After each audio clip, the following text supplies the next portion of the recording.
March ఎండింగ్లో ఏప్రిల్లో మనకి ఎన్నికలు రాబోతూ ఉన్నాయి. ముఖ్యంగా ఆంధ్రప్రదేశ్కి సంబంధించి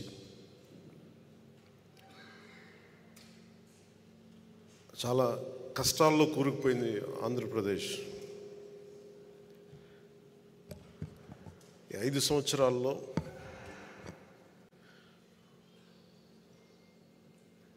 మన వీర మహిళలు, జన సైనికులు, మన నాయకులు పోరాట పటిమ ఈ 5 సంవత్సరాల్లో చాలా బలంగా చూపించగలిగాం. జనసేన అపరిమితమైన పోరాట బలం ఉన్న పార్టీ.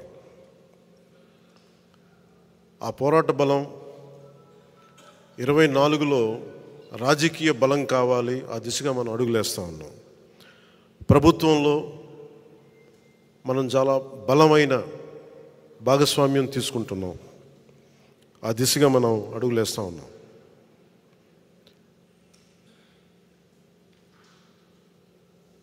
ప్రత్యేకించి ఇక్కడ మనకి ముఖ్యంగా జనసేన ప్రస్థానం గురించి మాట్లాడుకుందాం. ఒక దశాబ్దం పార్టీని చాలా సమర్థవంతంగా నడుపుతున్నాం. నేను ఏ ప్రాతిపాదికన మనం ఆలోచిస్తున్నాం అంటే, కేవలం ఒక్క రిపబ్లిక్ డే రోజున మనం భారతదేశ గణతంత్ర వ్యవస్థ చాలా కష్ట నష్టాలతో, చాలా త్యాగాలతో వచ్చిన గణతంత్రం అది. మన కాన్స్టిట్యూషన్ కానీ, భారత్ రిపబ్లిక్ కానీ,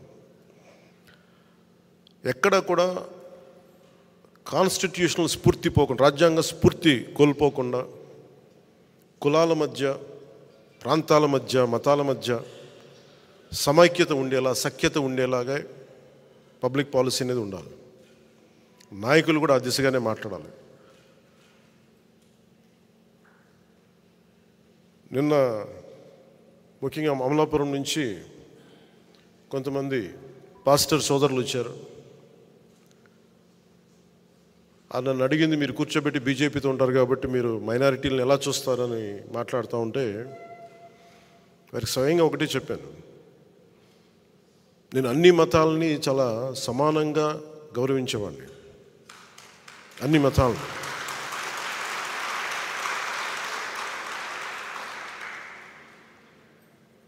సెక్యులరిజం అనే పదానికి నేను కొన్నిసార్లు మాట్లాడుతున్నప్పుడు అందరూ ఏం అలవాటు చేస్తామంటే, గత 7 దశాబ్దాల పై చిలుకులో సెక్యులరిజం అంటే కేవలం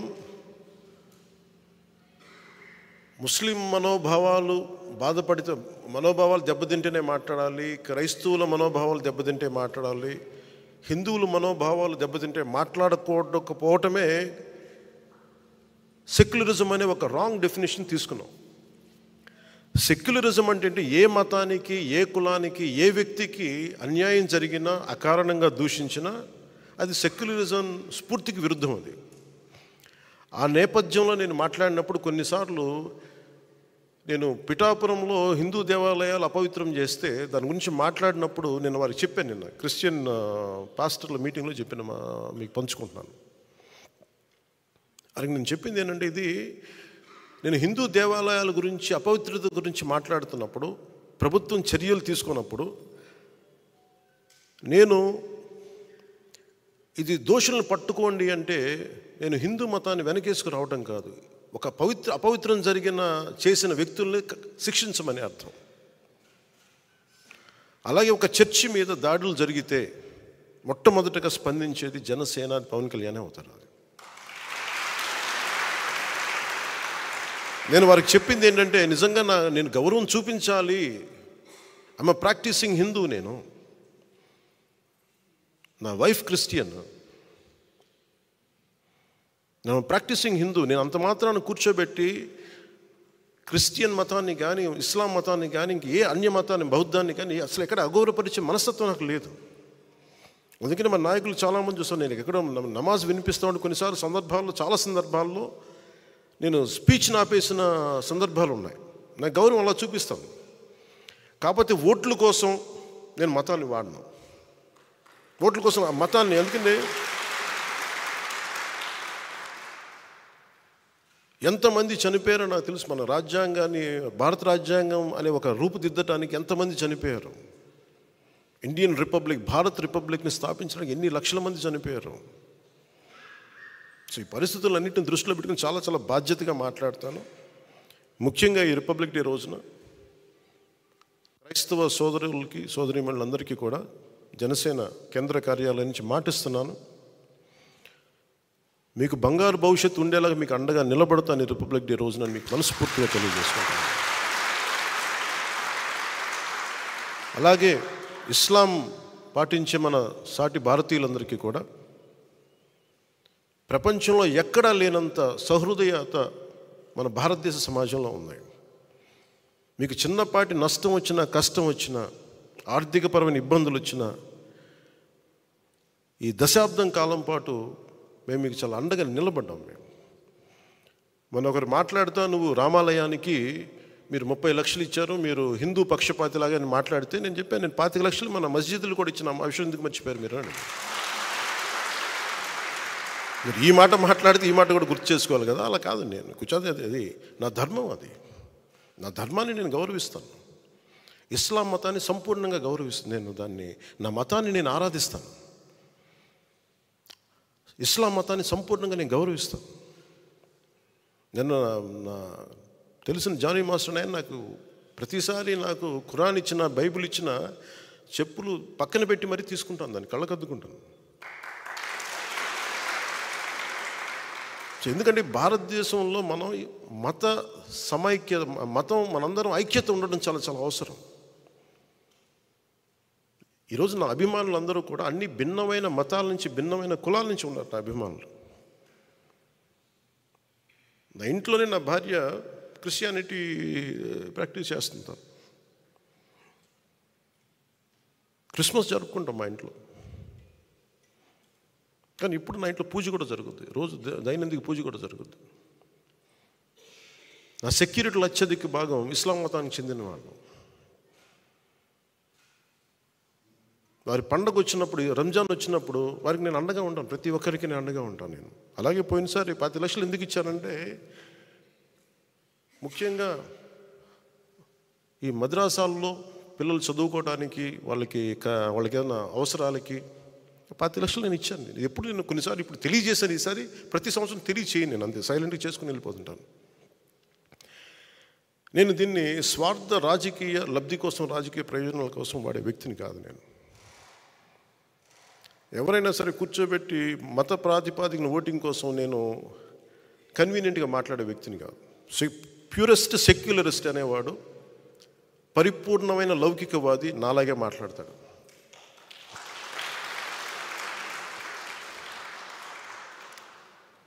నేను క్రైస్తవ సోదరులకు చెప్పాను, పాస్టర్ సోదరులందరికీ చెప్పాను, నేను మీకు అండగా నిలబడతాను. మీకు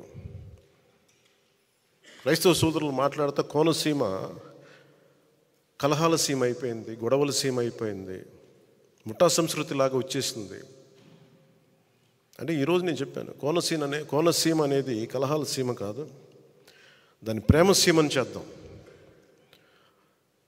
నేను అమలాపురం పర్యటనకు వస్తాను. పర్యటన వచ్చినప్పుడు పాస్టర్ సోదరులందరికీ చెప్పాను, ముందు మనం ఒక ప్రేమపూర్వక అందరం కలుద్దాం. అసలు ముందు మనం ఒక ఆత్మీయ కలయిక పెట్టుకుందాం, మనం ఒక ప్రేమ కలయిక పెట్టుకుందాం. జనసేన అంటే కూర్చోబెట్టి వాళ్ళు చెప్తా ఉన్నారు, మీరు ఎక్కువ హిందుత్వ అని మాట్లాడుతుంటే, నేను హిందుత్వ ఎక్కువ నేను మాట్లాడను. నా ఇంట్లో లేని నేను బయట ఎక్కడి నుంచి మాట్లాడగలను? నేను హిందుత్వం అనేది మాట్లాడానంటే అది నేను ఆ మతంలో, ఆ ధర్మంలో పుట్టాను నేను. నా ధర్మాన్ని నేను గౌరవించాలి అని చెప్తూ నేను చెప్పాను, నేను ఓట్ల కోసం మిమ్మల్ని ఎప్పుడు ఓట్లు అడగను, మీకోసం నిలబడతాను. మీరు నాకు ఓట్లు వేసినా ఏగిపోయినా, మీకు కష్టం వచ్చినప్పుడు జనసేన పవన్ కళ్యాణ్ అనే వ్యక్తి మీకు ఎప్పుడు అండగా ఉంటారు. అలాగే రేపొద్దు నేను అమలాపురంకి వచ్చినప్పుడు నేను ముందుగా మన క్రిస్టియన్ పాస్టర్ సోదరులతోటి, సోదరిమణులతోటి ముందు మీతోటి ఒక సంపూర్ణంగా ఒక రోజు గడిపి నా కమిట్మెంట్ మీకు తెలియజేసుకుంటాను, నా ప్రేమ మీకు తెలియజేస్తాను. ఇదంతా నేను ఓట్ల కోసం చేయట్లేదు. నేను ఎలాంటి వ్యక్తిని నా వ్యక్తిత్వం చూపించడానికి మీకు తెలియజేస్తాను. వారికి ఒకటే చెప్పాను. నేను బైబిల్ సూక్తిని చాలా చిన్నప్పుడు నాకు ఇమాన్యుయల్ టీచర్ అని ఆవిడ చెప్పిన మాట నాకు గుర్తుండిపోయింది. నన్ను చాలా దగ్గర తీసుకున్నారు. ఆవిడ చనిపోయారు, మన స్వర్గస్థులయ్యారు చాలా కాలం క్రితం. తనను తను తగ్గించుకున్నవాడు హెచ్చింపబడును అనే ఒక్క వాక్యం నాకు మహావాక్యం అయిపోయింది. ఒక్కోసారి అదే నాకు శాపం కూడా అయిపోయింది. నేను ఎప్పుడు తగ్గించుకుంటాను, సహాయం చేసి కూడా తగ్గించుకుంటాను. అది నాకు బైబిల్ తాలూకు ఆ మహావాక్యం ఒకసారి నన్ను తగ్గించేస్తాయి. నేనేమనుకుంటానంటే, నేను భగవంతుడి వాక్యాన్ని నేను విన్నాను, చూసేవాళ్ళకి అది మరీ నన్ను నేను చంపేసుకున్నట్టుగా ఉంది, తగ్గించేసుకున్నట్టుగా ఉంది అని నేను ఒకసారి అనుకున్నప్పుడు, ఎప్పుడు నాకు భగవంతుడు అండగా ఉన్నాడు. దాన్ని క్రైస్తవుని పిలవండి, అల్లా అని పిలవండి, లేదంటే ఈశ్వరుని పిలవండి, రామాని పిలవండి, జగన్మాత అని పిలవండి. ఆ సుప్రీం ఫోర్స్కి అది నిరాకారం. ఆ భగవతత్వం నన్ను ఎప్పుడు కాపాడింది. ఈ మాట ఎందుకు నేను ఉటంకిస్తున్నానంటే, నిన్న మండపేట, ఇది ప్రత్యేకించి ఎన్నికలకు సంబంధించిన విషయం కాబట్టి మీకు చెప్తా ఉన్నా. మండపేట నుంచి మన నాయకులు చాలామంది వచ్చి చాలా బాధపడిపోతూ ఉన్నారు. మనం పొత్తులో ఉండి మన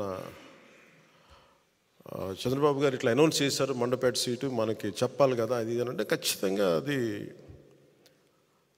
సరైన విధానంలో చెప్పలేదు. ఖచ్చితంగా దాంతో మీకు ఏకీపిస్తున్నాను.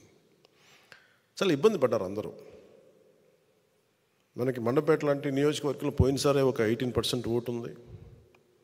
అది ఈ రోజున చాలా బలమైన అబౌవ్ 23, 28 ఎగ్జాక్ట్ చెప్పండి 28, దాదాపు 26 నుంచి 27, ఒక 10% పెరిగింది పోయిన దానికి ఈసారికి. నేనేం చెప్పానంటే వాళ్ళందరికీ, నేను కేవలం ఒక నియోజకవర్గాన్ని దృష్టిలో పెట్టుకొని మాట్లాడితే నేను నియోజకవర్గపు సంబంధించిన నాయకుడిని అవుతాను. నేను బర్డ్ ఐ వ్యూ అంటే అది విహంగ వీక్షణ ఉంటుందా, లేదంటే బర్డ్ ఐ వ్యూ. ఆ బర్డ్ ఐ వ్యూని చూస్తే తప్ప నేను రాష్ట్రాన్ని సంపూర్ణంగా చూడాలి. దాంట్లో భాగంగా ఒకసారి కొన్నిపాటి ఏరియాలో ఇబ్బంది కలగచ్చేమో, పొత్తు ధర్మం ప్రకారం అలా అనౌన్స్ చేయకుండా ఉండాల్సింది. నేను దానికి క్షమాపణలు చెప్తున్నాను. ఖచ్చితంగా నెక్స్ట్ మీటింగ్లో దాని మీద వివరణ ఇచ్చి దాన్ని ఎలా సరిదిద్దాలో సరిదిద్దుతాం అని ఒక మాట ఇచ్చి పంపించాను. అలాగే వాళ్ళు అన్నది కూడా ఏంటంటే, మన నాయకులు కూడా ఇప్పటికీ 2 సీట్లు అనౌన్స్ చేశారు, మరి ఇది పొత్తు ధర్మమేనా నన్ను అడిగితే అట్లా కొన్ని ప్రత్యేక పరిస్థితులు ఉంటాయి, వాళ్ళు కూడా మనం అర్థం చేసుకోవాలి కదా. 4 దశాబ్దాలు సుదీర్ఘ అనుభవం ఉన్న వ్యక్తులు, ఒంటరిగా వాళ్ళ సొంత పార్టీ నడిపిన వ్యక్తులు, ఒక్కోసారి ఎట్లా ఉంటుందంటే, పొత్తు ఆ సైజు వ్యక్తులకి ఒక ఇరుకు చొక్క అథారిటీకి దారేదులో చెప్తూ ఉంటాం. ఒక బలమైన వ్యక్తికి సరిపోయిన కోటేస్తే కొంచెం ఇరుగ్గా ఉంటుంది కదా, టైట్గా ఉంటుంది. అలాగే ఒకసారి పొత్తు ఆ స్థాయి నాయకులకి చాలా ఇబ్బందిగా ఉంటుంది ఒక్కోసారి. కానీ వాస్తవాలు వేరుంటాయి, క్షేత్రస్థాయి పరిస్థితులు వేరుగా ఉంటాయి. అందుకని ఒక్కోసారి అనుభవం ఒకసారి గబుక్కుని ఒక మాట అన్నిస్తుంది. లోకేష్ గారు ఆ రోజు మా నాన్నగారు ముఖ్యమంత్రి ఎన్ని అన్నా కానీ ఇవన్నీ నేను ఎందుకు దాన్ని పెద్ద మనసుతో వదిలేస్తానంటే, ఒక పార్టీని 3 దశాబ్దాలు నడిపి 3 సార్లు ముఖ్యమంత్రులుగా ఉండి అలాంటి కుటుంబం నుంచి వచ్చిన వ్యక్తులు సహజంగా గబుక్కుని ఒక మాట వచ్చేస్తుంది. దాన్ని రాష్ట్ర ప్రయోజనాలను దృష్టిలో పెట్టుకొని జగన్ అనే వ్యక్తి ఇంకొకసారి వస్తే రాష్ట్రం అధోగతికి పాలవుతుంది అన్న ఒక్క ఆలోచన నన్ను చాలాసార్లు రెస్పాండ్ కానివ్వకుండా చేస్తుంది. వాళ్ళు అలా మాట్లాడారు కదా, మీరు ఇలా మాట్లాడచ్చు కదా అంటే, అదే కదా తేడా అని చెప్తాను నేను.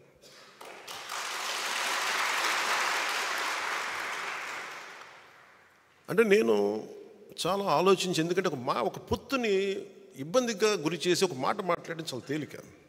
నేను అది ఈ రోజున మాటిస్తున్నాను. రిపబ్లిక్ డే రోజున ఎన్ని విపత్కరమైన పరిస్థితులు వచ్చినా జగన్ నడిపే ఈ ప్రభుత్వం 24లో మనకి కనిపించకూడదు.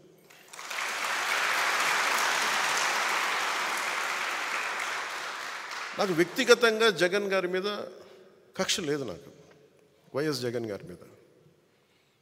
కానీ ఆయన విధానాలు కానీ ఆయన ధోరణి కానీ ప్రజల్ని ఇబ్బంది పెట్టేవి, రాష్ట్రాన్ని అప్పుల పాలు చేసేవి, అప్పులకి దగ్గర చేసేవి, అభివృద్ధికి దూరం పెట్టేవి ఆయన పథకాలన్నీ. శాంతి భద్రతల్ని పరిస్థితుల్ని అసలు చేతుల్లో లేకుండా విపరీతమైన శాంతి భద్రతల సమస్యని సృష్టించిన వ్యక్తి. ప్రజాస్వామ్యంలో ఎవరికైనా ఒక తప్పు జరిగితే నా అభిప్రాయం చెప్పుకునే హక్కు ఉంటుంది. అసలు నువ్వు అభిప్రాయమే చెప్పకూడదంటే అది భగవంతుడిచ్చిన హ్యూమన్ రైట్, అది నా హక్కు, అది నా వాక్. నిన్న పాస్టర్ సోదరులు కూడా వచ్చి మాట్లాడుతూ ఉంటే ఏదో మాట్లాడారు, గతంలో మీరు ఈ మాట అన్నారు, మమ్మల్ని ఇబ్బంది కలిగించింది మా వాళ్ళకంటే, మీరు ఖచ్చితంగా ఇంత ప్రేమతో వచ్చారు, మీరు నన్ను తిట్టాలనుకుంటే సంపూర్ణంగా తిట్టను, నేను భరిస్తానని చెప్పాను. నాయకుడి ముఖ్య లక్షణం తిట్లు భరించడం కూడా. కేవలం మెచ్చుకోవడాలు ప్రైజెసే కాకుండా ఒక నాయకుడి తాలూకు కీలకమైన లక్షణం తిట్లు తినటం, విమర్శ తీసుకోవడం కూడా అవసరం అవ్వాలి. అలాంటిది ఒక ముఖ్యమంత్రికి ఏ స్థాయిలో ఉండాలి. నువ్వు ఎవరు పడకూడదు, ఎవరు ఎదురు తిరగకూడదు అనుకుంటే ఇది రాజరికం కాదు జగన్, ఇది ప్రజాస్వామ్యం, ఇది జగన్ స్వామ్యం కాదు. ఇది ప్రజలు ఎదురు తిరుగుతారు, మాట్లాడతారు, విను, భరించు. పద్ధతులు మార్చుకుంటే మార్చుకోండి. ఏ రోజు ఈ వ్యక్తి లైవ్ ఒక మీడియా వారితో మాట్లాడలేడు, ఒక ప్రెస్ మీట్ చెప్పలేడు, ఒక ప్రెస్ మీట్ పెట్టలేడు అతను. అరేంజ్డ్ ప్రెస్ మీట్స్ తప్ప. ఎప్పుడు అవన్నీ తప్పులు ఉండొచ్చు, ఇంకోటి ఉండొచ్చు, కానీ అసలు ఎక్కడా కూడా నువ్వు అందరిని ఇబ్బంది పెట్టేవి, ఒక సగటు ఇంట్లో పని చేసుకునే ఒక 35 ఏళ్ల మహిళని చిన్నపాటి నిరసనకి, పాపం ఆ రోజు జాయిన్ అయ్యి కార్యక్రమానికి వస్తే, నిరసన కార్యక్రమానికి వస్తే ఆవిడని అందరితో పాటు ఆవిడని కూడా అరెస్ట్ చేసేసి అటెంప్ట్ మర్డర్ కేసు పెట్టారు ఆవిడ మీద. ఇంత దాష్టికం. అంబేద్కర్ గారి విగ్రహం ఒకవైపు పెడతారు, ఒక దళితుడిని చంపేస్తే వాళ్ళ శవాన్ని ప్యాక్ చేసి ఇంటి ముందు డోర్ డెలివరీ చేస్తే ఆ వ్యక్తిని ఊరేగింపిస్తారు వైసీపీ నాయకులు. నాకు ఈ రెండింటికి పొంతన కుదరదు. నీకు ఈ గౌరవం ఉన్నప్పుడు ఈ వ్యక్తికి శిక్ష పడాలి, ఈ వ్యక్తి రక్షింపబడాలి. 23 దళిత బంధు పథకాలు వాళ్ళకి తీసేశాం. అంబేద్కర్ గారి విగ్రహం పెట్టి అవి పెడితే అప్పుడు కదా ఆయనకి నిజంగా నివాళి. ఇవేమో విగ్రహం పెట్టేసి ఇది వదిలేస్తే మరి ఎవరికి ప్రయోజనం అది? సో నాకు ఇలాంటివన్నీ 1 కాదు 2 కాదు. పాపం డాక్టర్ సుధాకర్ అనే వ్యక్తిని, మాస్కులు లేవు కరోనా టైంలో ఉంటే, అతని మీద పిచ్చోడిని చేసి చచ్చిపోయేలా చేశారు అతన్ని. 1, 2 కాదు ఇట్లాంటివన్నీ. ఆంధ్రప్రదేశ్ అత్యధికంగా దళితుల మీద దాడి జరిగే రాష్ట్రంగా పేరు వచ్చింది. ఎక్కువ ఫాల్స్ ఎస్టీ అట్రాసిటీ కేసులు ఆంధ్రప్రదేశ్లో బుక్ అయినాయి. ఈరోజు నాది ఏ స్థాయికి వచ్చిందంటే, బీసీలకి ప్రత్యేక రక్షణ చట్టం కావాలనే స్థాయికి వచ్చింది. తెలుగుదేశం నాయకులు ప్రతిపాదించడానికి మేము యాక్సెప్ట్ చేయడానికి కారణం అదే అయింది. ఒకవైపు దళితులకి న్యాయం జరగట్లేదు, ఫాల్స్ ఎస్టీ అట్రాసిటీ కేసులు పెడతా ఉన్నారు. ఇంత అల్లకల్లోలంగా ఉదాహరణకు చెప్తున్నాను. అలాగే ఈ వ్యక్తి ఏ మాట ఒప్పుకోడు, మాట ఇస్తాడు. నేను మద్యపాన నిషేధిస్తానని చెప్పి వచ్చిన వ్యక్తి సారా వ్యాపారం అయిపోయాడు. ఇతను ముఖ్యమంత్రి సారా వ్యాపారం మనం అర్థం చేసుకోవాలి. మరి ఇట్లాంటివన్నీ 1, 2 కాదు 30,000 మంది ఆడపిల్లలు అదృశ్యమైపోయారు. అదృశ్యమైపోయినట్టు ఏం చేయాలి? ఎందుకు మిస్ అయిపోయారు? ఎంతమంది తిరిగి వచ్చారు? అసలు ఏం జరిగింది చెప్పాలి కదా, కనీసం నువ్వు వివరించాలి కదా. ఆ వివరణ ఉండదు. అన్యాక్రాంతంగా అకారణంగా కేసులు పెట్టడం, జైళ్ళల్లో పెట్టించడం. సో నిన్న కూడా మండపేట నాయకులతో మాట్లాడుతూ ప్రత్యేకంగా పంచుకోవాలనే ఇది మాట్లాడుతున్నాను. జనసేన ఎందుకు సింగిల్గా వెళ్ళకూడదు? మనం ఎంతసేపు బలాన్ని ఇచ్చేవాళ్ళం అవుతున్నాం, కానీ బలం తీసుకునే వాళ్ళం అవ్వట్లేదు. మనం అంటే మన ఇన్ని స్థానాలు తీసుకోవాలి, 53 స్థానాలు తీసుకోవాలి, 70 స్థానాలు తీసుకోవాలి అంటే ఇవన్నీ తెలియని వ్యక్తిని కాదు నేను.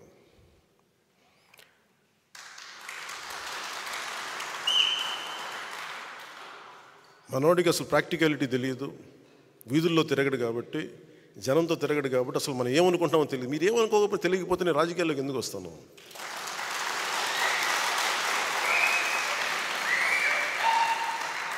నాకేమన్నా సరదానా, అవివేకమా? నాకేమన్నా జనసేన వచ్చింది కూడా రాష్ట్ర విభజన ఒక్క నాయకుడు మాట్లాడట్లా.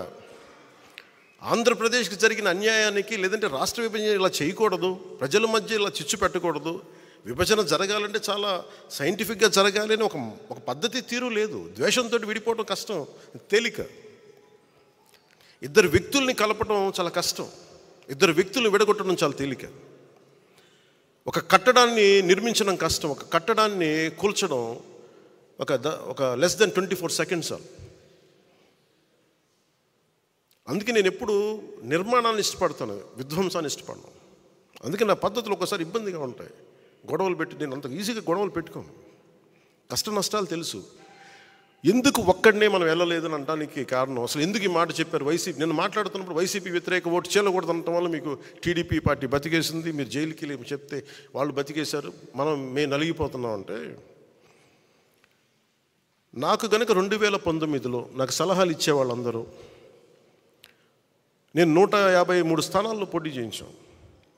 30-40 మంది కనుక నన్ను ఎమ్మెల్యేలుగా గెలిపించుంటే ఈరోజు సంపూర్ణ హక్కు ఉండేది. 30-40 మంది పక్కన పెట్టండి, కనీసం నన్ను కూడా గెలిపించలేకపోయారు. కనీసం నన్ను గెలిపించున్నా కానీ బాగుండేది. 30-40 స్థానాల్లో పెట్టి కనీసం నన్ను గెలిపించిన ఒక్క సీటు నాకు గెలిచిగా నేను ఎల్లుండుంటే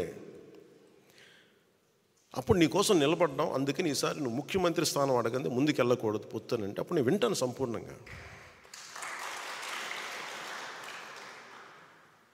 నువ్వు ఏమి మనకు రిజల్ట్స్ చూపించకుండా ఎట్లా అడుగుతావంట?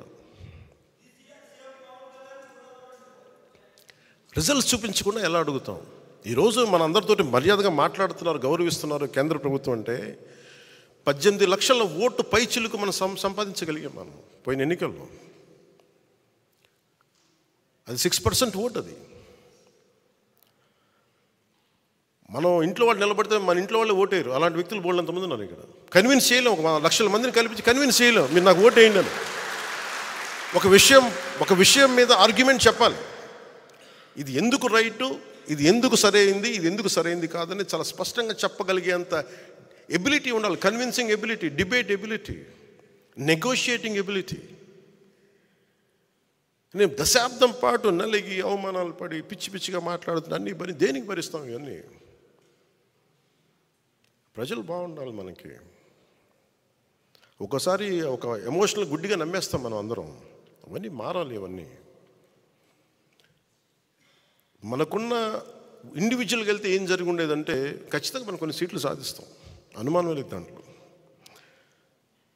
ప్రభుత్వంలోకి అడుగు పెడతాం లేదు నాకు తెలియదు. నేను పోయినసారి జరిగిన దీని పరాభవం అనండి, దెబ్బనండి, ఓటమి అనండి, అది నన్ను చాలా ఆలోచన తీరు మార్చుకునేలా చేసింది నన్ను.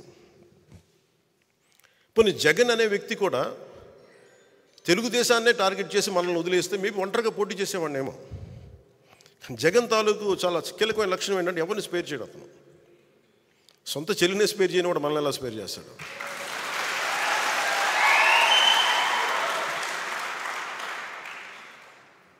అతనికి ఈ రోజున వైసీపీ నాయకులు కూడా చెప్తున్నారు, ఊరంతా శత్రువులు పెట్టుకున్న వ్యక్తి నాయకత్వంలో పనిచేస్తూ ఉన్నారు, జాగ్రత్త.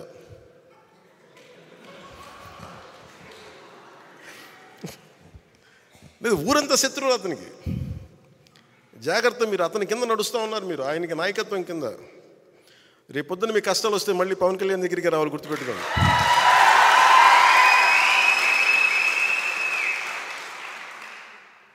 మనస్ఫూర్తిగా మేము అందరినీ ఏదో ఒకలా మేము చూసుకుంటాం బాగా. ఎందుకన్నా చాలా పెద్ద మనసు. ఎందుకు పెద్ద మనసు అంటే కక్ష కారుణ్యాలతోటి కక్షపూరితంగా ఉంటే సమాజం విచ్ఛిన్నం అయిపోతుంది. మొన్న అడుగుతూ ఉన్నారు, మీరు అలా చేశారు, ఇలా చేశారు, వాళ్ళు తిట్టారు, ఇలా తిట్టారంటే నన్ను తిట్టింది ఎవరయ్యా అని అడిగారు. నన్ను వీధి కుక్క అని తిట్టిన వాళ్ళు కూడా ఉన్నారు. నన్ను అవి ఎందుకు భరించి ముందుకు వెళ్తాం? నన్ను పచ్చిబూతులు తిట్టిన వాళ్ళు క్షమించడం అనేది మానవ ధర్మం కదా అంటాను. ఉన్నత స్థాయి వ్యక్తిత్వంలో ఎవడైనా సరే క్షమించడం అనేది చాలా గొప్ప గుణం. అది నేను నేర్చుకున్నాను. ఎవరి దగ్గర నుంచి నేర్చుకోవాలో? నెల్సన్ మండేలా దగ్గర నుంచి నేర్చుకున్నాను. చాలాసార్లు మీరు తిట్టిన వాళ్ళతో మాట్లాడతారు, గౌరవిస్తారు, నమస్కారాలు పెడతారంటే నేను ఒకటే చెప్పాను. నెల్సన్ మండేలాని శ్వేత జాతీయులు 2 దశాబ్దాల పాటు జైల్లో పెట్టి, రాబిన్ ఐలాండ్లో జైల్లో పెట్టి, చిన్నపాటి సెల్లో పెడితే అతను విప్లవకారుడు. ఒకప్పుడు జైల్లోకి వెళ్ళిపోయి అతను ఇన్విక్టస్ అనే ఒక పద్యం అదే ఒక ప్రేరణ అయ్యి దాన్ని 5-6 వాక్యాలను చదువుకుంటూ 22 దశాబ్దాలు బతికేసి ప్రతిరోజు అతను అవమానపరిచే శ్వేత జాతీయులు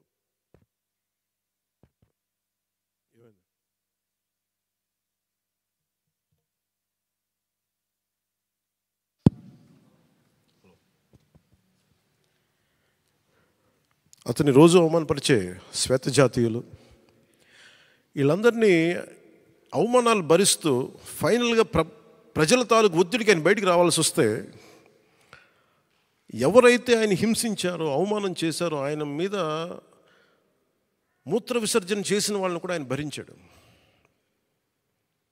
ఆయన ఏమన్నాడంటే, బయటకు వస్తే తెల్ల జాతీయులందరినీ సమూలంగా ఒక శిరిచ్ఛేదం చేయడానికి అంత మైండ్ సెట్లో ప్రజలు ఉంటే ఆయన అందరినీ ఏమన్నా, ఇది రెయిన్బో నేషన్, ఇది అందరం కలిసి ఉండాలి ఈ దేశంలో, జరిగిన తప్పులు జరిగిపోయినాయి, మర్చిపోదాం, పెద్ద మనసుతోటి మనం తీసుకోవాలని చెప్పి శ్వేత జాతీయుల్ని సంపూర్ణంగా అవమానపరిచిన శ్వేత జాతీయుల్ని సంపూర్ణంగా అర్థం చేసుకొని ముందుకు తీసుకెళ్ళిన మహానాయకుడు. అలాంటి మహానాయకుడు అలా ఉన్నప్పుడు నన్ను 10 సార్లు 10 మంది తిట్టుండొచ్చు నన్ను మహా అయితే. ఆ నాయకుడు స్ఫూర్తితోటి నేను పెద్ద మనసుతో వదిలేస్తాను అంతే. దీనికి కారణం ఏంటంటే ప్రజలు బాగుండాలి, కక్షలు పెట్టుకుంటే విధ్వంసం తప్ప నిర్మాణం ఉండదన్న ఒక ఆలోచన సదుద్దేశంతో భరిస్తాను. దాంట్లో భాగంగానే పొత్తులో కూడా ఒక మాట అటు ఒక మాట ఇటు ఉంటుంది. పై స్థాయి నాయకులు మాట్లాడినా కొన్నిసార్లు కింద స్థాయి నియోజకవర్గపు స్థాయి నాయకులు, ఇంకా పంచాయతీ స్థాయి నాయకులు కూడా ఒకసారి కొంచెం ఇబ్బందికరమైన పరిస్థితులు ఉంటాయి. నాయకత్వపు లక్షణాలు పంచాయతీ స్థాయి నుంచి వార్డు స్థాయి ఎవరికున్నా కానీ దీన్ని అర్థం చేసుకొని పైకి వెళ్ళకపోతే నేను చేసే ప్రయోజనం ఆ ప్రాంతం వరకు నిష్ఫలం అవుతుంది. అందుకని దీంట్లో నేను అందరికీ మాటిస్తున్నాను, ఈ పొత్తుతోనే మనం ప్రభుత్వం తీసుకొస్తున్నాం. జనసేన తెలుగుదేశం ప్రభుత్వాన్ని తీసుకొస్తున్నాం. దీంట్లో కొన్ని ఆటుపోట్లు తప్పవు, భరించాలి. ఒక మాట ఎక్కువ ఉంటుంది, ఒక మాట తక్కువ ఉంటుంది. అల్టిమేట్గా మన అందరికీ కావాల్సింది ప్రజా సంక్షేమం. కామన్ మినిమం ప్రోగ్రాం కింద రాష్ట్ర ప్రయోజనాలకు ఏమేమి చేయాలి, రాష్ట్ర ప్రయోజనాలకి ఏమేమి ఉండాలి, మనకి ప్రజలకు ఎలాంటి కార్యక్రమాలు కావాలి, ఎలాంటి పాలసీలు ఉండాలి, ఎలాంటి భవిష్యత్తు చూపించాలి, కామన్ మినిమం ప్రోగ్రాం కింద వస్తుంది. కామన్ పొలిటికల్ ప్రోగ్రాం కింద లోకల్ బాడీస్ దగ్గర నుంచి, పరిషత్తుల దగ్గర నుంచి, మొత్తం అన్ని విభాగాలు, స్థానిక అన్ని పంచాయతీల దగ్గర నుంచి మొదలుకొని కార్పొరేషన్ల వరకు జనసేన ఖచ్చితంగా 3వ వంతు సీట్లు మనం తీసుకుంటాం. దాంట్లో ఎందుకంటే మీరందరూ ఈరోజు కూర్చున్న పెద్దలు కూడా అందరూ కూడా కనీసం 3వ వంతు మనం వార్డ్ మెంబర్స్గా ఉండాలి. ఓటు ట్రాన్స్ఫర్ అవ్వాలంటే ఖచ్చితంగా ఇది జరుగుద్ది. ఇవన్నీ మాట్లాడుకున్నాం, దీన్ని ముందుకు తీసుకెళ్తాం. కేవలం నేను ఎమ్మెల్యే సీట్ల దగ్గర ఆగిపోవట్లేదు, ఆ దృష్టిలో మీకు పెడుతున్నాను. ఎందుకంటే ఒక పార్టీ నిర్మాణం లేదంటే మండల స్థాయి, గ్రామ స్థాయి, పంచాయతీ స్థాయి, వార్డు స్థాయి వరకు నాయకత్వం ఉండాలి ఒక పార్టీకి. ఇది చాలా చక్కటి అవకాశం మనందరం పెంపొందింపు చేసుకోవడానికి. టీడీపీకి మనం కలిస్తే ఏమైపోతుందంటే ఇద్దరం కలిసి నిర్మాణం చేసుకోవచ్చు. వాళ్ళు పునర్నిర్మాణాన్ని లేదంటే వాళ్ళకి కొంత ఎక్స్ట్రా బలం తీసుకోవచ్చు, మనం బలమైన నిర్మాణం చేసుకోవచ్చు. ఇది ఇద్దరికీ మంచిది. ఇది భవిష్యత్తు ఏది ఎట్లా ఉన్నప్పటికీ కూడా ఈ క్షణం మనం ఇప్పుడు చేయాల్సింది సంపూర్ణంగా ఒక మాట అటున్నా, ఆటుపోట్లున్నా, ఇటున్నా కానీ మనం కలిసే వెళ్తున్నాం. అలాగే వారు 2 సీట్లు అనౌన్స్ చేశారు కాబట్టి ప్రత్యేక పరిస్థితుల్లో, నేను కూడా ప్రత్యేక పరిస్థితుల్లో ఈ రోజున రిపబ్లిక్ డే రోజున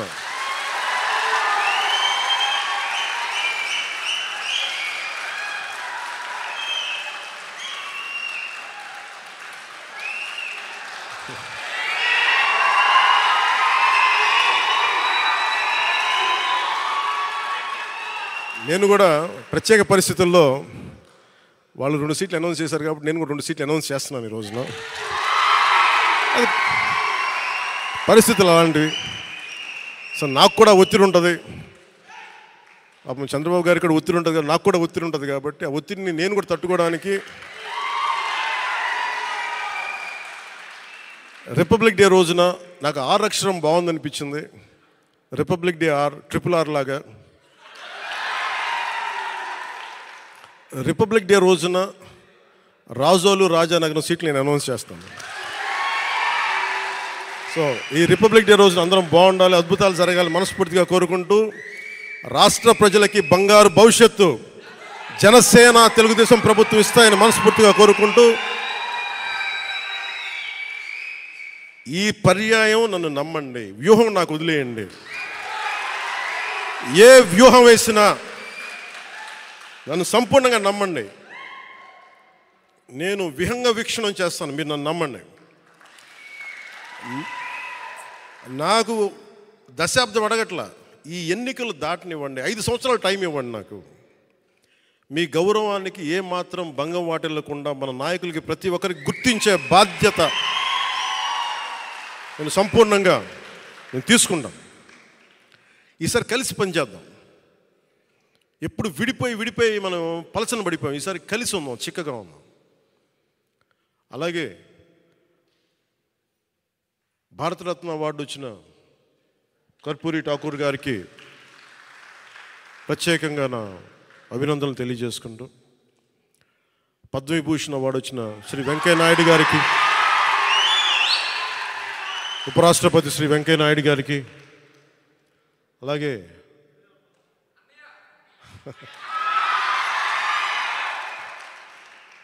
మా పెద్దన్నయ్య మెగాస్టార్ చిరంజీవి గారికి మనస్ఫూర్తిగా నా అభినందనలు తెలియజేసుకుంటూ, వైజయంతిమాల బాలి గారికి, మిగతా అవార్డు గ్రహీతలందరికీ కూడా నా అభినందనలు తెలియజేసుకుంటున్నాను. ప్రత్యేకించి పద్మ అవార్డ్స్ గురించి మాటలు చెప్పి ముగిస్తాను. నరేంద్ర మోదీ గారికి మనస్ఫూర్తిగా నా అభినందనలు తెలియజేస్తాను. ఎందుకంటే మారుమూల ప్రతిసారి పద్మ అవార్డ్స్ అనగానే రికమెండ్ చేస్తారు, ఈ వ్యక్తికి ఇవ్వాలి, ఈ వ్యక్తికి ఇవ్వాలి అని. వాటన్నిటినీ పక్కన దోసేసి టాలెంట్ ఎక్కడుంది, ప్రతిభ ఎక్కడుంది, త్యాగం ఎక్కడుంది ఆయన వెతుక్కొని మరి దేశం నలుమూలల నుంచి ఆయన వ్యక్తులను తీసి పద్మ అవార్డ్స్ ఇవ్వటం ప్రధానమంత్రి నరేంద్ర మోదీ గారికి మనస్ఫూర్తిగా హ్యాట్స్ ఆఫ్ తెలియజేస్తాను.